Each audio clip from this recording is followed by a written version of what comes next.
जय भीम साथियों, आज आपको एक कहानी से रूबरू कराऊंगा, एक सच्ची कहानी से रूबरू कराऊंगा।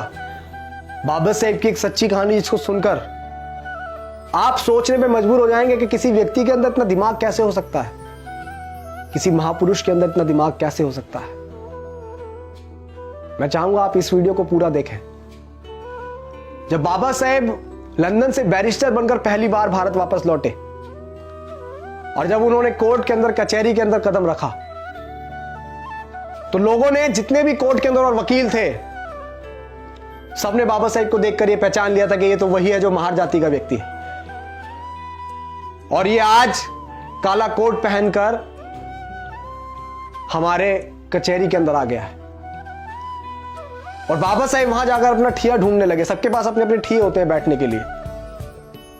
जब बाबा साहेब को कोई ठिया नहीं मिला और बाबा साहेब जब ढूंढ रहे थे, तो जो दूसरे वकील थे उन्होंने बाबा साहेब की ओर टोंट कसते हुए, बाबा साहेब की ओर चिड़चिड़ाई मारते हुए बाबा साहेब से बोला, अरे ओ बैरिस्टर, तुम तो बहुत पढ़े लिखे विद्वान हो, तुम्हें क्या जरूरत है कचहरी के अंदर बैठने की, तुम तो बाहर भी कहीं ठिया लगा लोगे, तुम्हारी दुकान चल जाएगी।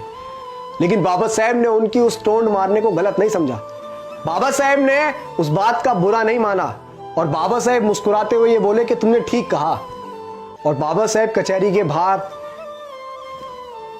एक जगह जाकर अपना ठिया बाबा साहब ने जमाया, साफ सफाई करके बाबा साहब वहां बैठ गए।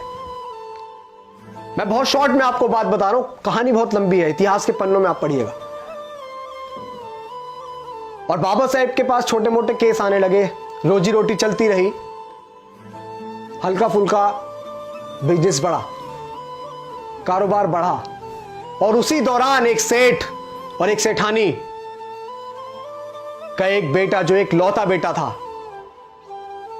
उसको फांसी की सजा बोली गई थी।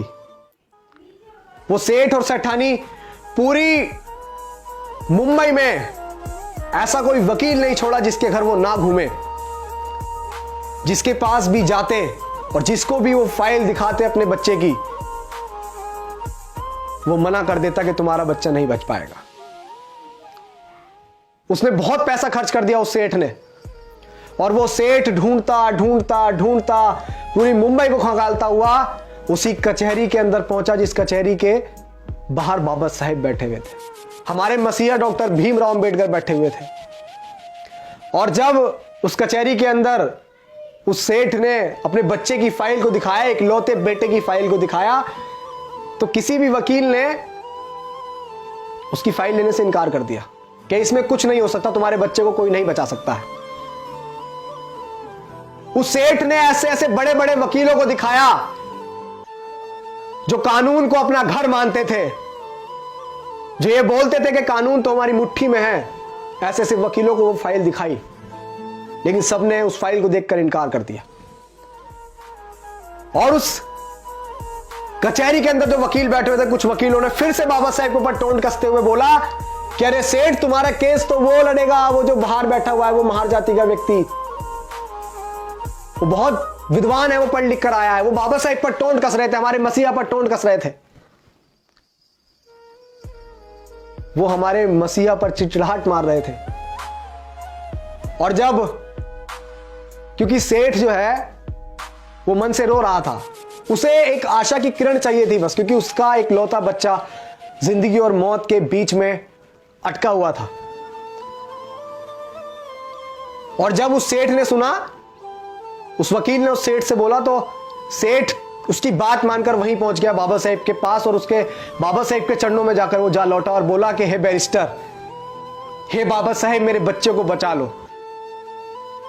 तो बाबा साहेब ने बोला, सेठ उठो, मैं क्या कर सकता हूं, मैं क्या मदद करूंगा।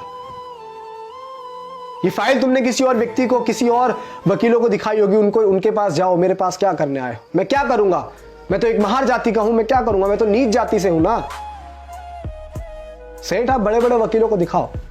तो सेठ ने बाबा साहेब की शक्ल देखकर बोला कि नहीं, अगर मेरे बच्चे को कोई बचा सकता है तो बैरिस्टर आप बचा सकते हैं, वरना पूरी दुनिया की ताकत कोई मेरे बच्चे को नहीं बचा सकती। ये मैं आपका चेहरा पढ़कर बता रहा हूं कि बाबा साहब मेरी बात आप मान लीजिए, बैरिस्टर मेरी बात मान लीजिए, क्योंकि मैं तो एक बाप हूं, मैं उस पीड़ा को सहन कर लूंगा। लेकिन जो इसकी माँ है, जब उसकी माँ को पता लगेगा कि उसका बच्चा नहीं रहा, तो वो भी उसके गम में मर जाएगी। मेरे घर से 2 अर्थियां उठेंगी बाबा साहेब, मेरे घर से 2 अर्थियां उठेंगी। मेरा एक लौता पूत है, मेरा इतना बड़ा कारोबार है, इतने बड़ा बिजनेस है, इसे कौन संभालेगा, क्या करूंगा मैं इसका। जब बाबा साहेब ने सुना कि उसकी मां मर जाएगी, तो बाबा साहेब को वो बात याद आई कि जब बाबा साहेब छोटे से थे, तो बाबा साहेब की माता भीमाबाई ने एक बात कही थी कि भीमा, अगर कभी जरूरत पड़े किसी निर्दोष की जान बचाने के लिए, किसी का पूत की जान बचाने के लिए, अगर किसी अच्छे काम के लिए झूठ बोलना पड़े, तो संकोच मत करना भीमा, संकोच मत करना। और बाबा साहेब ने फाइल देखी और बाबा साहेब ने फाइल देखकर बोला कि सेठ ये बताओ, ये फाइल तुमने अब से पहले किसी और वकील को दिखाई? तो सेठ ने बोला कि है बैरिस्टर, मैंने ये फाइल दिखाई नहीं, मैंने इस फाइल पे इतना नोट खर्च किया कि किसी की आने वाली 3 पीढ़ी भी कमा नहीं सकती। मैंने इतना नोट इस फाइल पर खर्च कर दिया है, बस आप मेरे बच्चे को बचा लीजिए। ऐसे हाथ जोड़ के वो गिड़गिड़ा रहा था, बाबा साहेब के चरणों में गिर रहा था, बाबा साहेब के सामने हाथ जोड़ रहा था। और जब बाबा साहेब ने उसकी पीड़ा सुनी, उसकी फाइल देखी, तो बाबा साहेब ने बोला कि जाओ सेठ, मैं तुम्हारे बच्चे का केस लड़ूंगा, जाओ। और जब बाबा साहेब माने केस लड़ने को, तो वो सेठ बहुत खुश हुआ और उसने बोला कि मुझे यकीन है बाबा साहेब कि मेरा बच्चा अब बच जाएगा। जिंदगी और मौत में मात्र 10 दिन का फासला था, फांसी को 10 दिन बचे थे। कचहरी लगी, अदालत लगी, कोर्ट लगा। आप सुनिएगा बड़े ध्यान से कि किसी व्यक्ति में इतना दिमाग कैसे हो सकता है। हम क्यों बोलते हैं कि हमारे जो मसीहा, हमारे रहबर बाबा साहेब डॉक्टर भीमराव अंबेडकर जैसा दुनिया में और कोई नहीं हो सकता।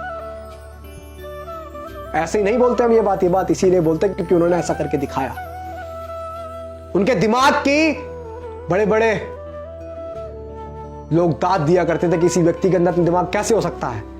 कोर्ट लगा, कचहरी लगी, कोर्ट के अंदर तो दोनों पक्षों के वकील आए।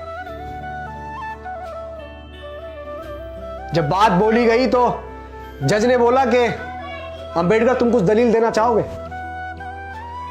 तो बाबा साहेब ने बोला कि नहीं जज साहब, अपना फैसला सुनाइए, आप, मैं कुछ नहीं कहूंगा। आप सोच रहे हैं, अब वो सेठ बड़े संकोच में था कि ये इसने तो बोला था कि मैं तुम्हारे बच्चे को बचा लूंगा और ये कोर्ट में कोई दलील भी नहीं दे रहा है। और बाबा साहेब ने बोल दिया कि जज साहब आप फैसला सुनाओ। और वो सेठ अपने मन में कह रहा था कि अंबेडकर तुमने हमारे साथ अच्छा नहीं करा बैरिस्टर, मैं बड़े आस के साथ तुम्हारे पास फाइल लेकर आया था, मैं तुम्हारे चेहरे को देखकर कह रहा था कि तुम मेरे बच्चे को बचा लोगे। और जब फांसी की सजा जज ने सुना दी और जब उसको लेकर गए, सुनिएगा बड़े गौर से और इस वीडियो को ज्यादा से ज्यादा शेयर भी कीजिएगा, जब उस लड़के को फांसी की ओर लेके गए और उसके गले में फंदा डाला ही था, तो बाबा साहब ने बोला बस जज साहब बस, आपने फांसी की सजा दी थी, आपने मौत नहीं दी थी।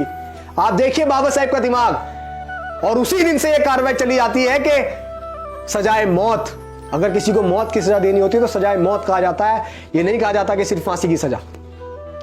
बाबा साहब ने कहा कि बस जज साहब, आपने फांसी की सजा दी थी, आपने मौत नहीं दी थी। और यह दिमाग देखकर बड़े से बड़े बैरिस्टर, बड़े से बड़े जो लोग बाबा साहब पे टोंट कसते थे, जो हमारे मसीहा को नीच अछूत बताते थे, जो महर जाति का बताते थे, वो लोग चुप हो गए। और हमारे बाबा साहब शेर की तरह उस बच्चे को छुड़ाकर उस मां के पास लेके गए कि ये ले तेरे तरह बच्चा। और बाबा साहब ने उस निर्दोष की जान बचाई। ऐसे थे हमारे मसीहा। और हमारे मसीहा ने हमें बहुत अच्छा जीवन देने के लिए बहुत कुछ सहा है। तो आप सभी से गुजारिश है कि बाबा साहेब की मूवमेंट में हिस्सा बनिए, इस मूवमेंट का हिस्सा बनिए और समझिए कि बाबा साहेब का कारवां क्या था, उनकी कुर्बानियां क्या थी। किताबों में पढ़िए। जय भीम, जय भारत।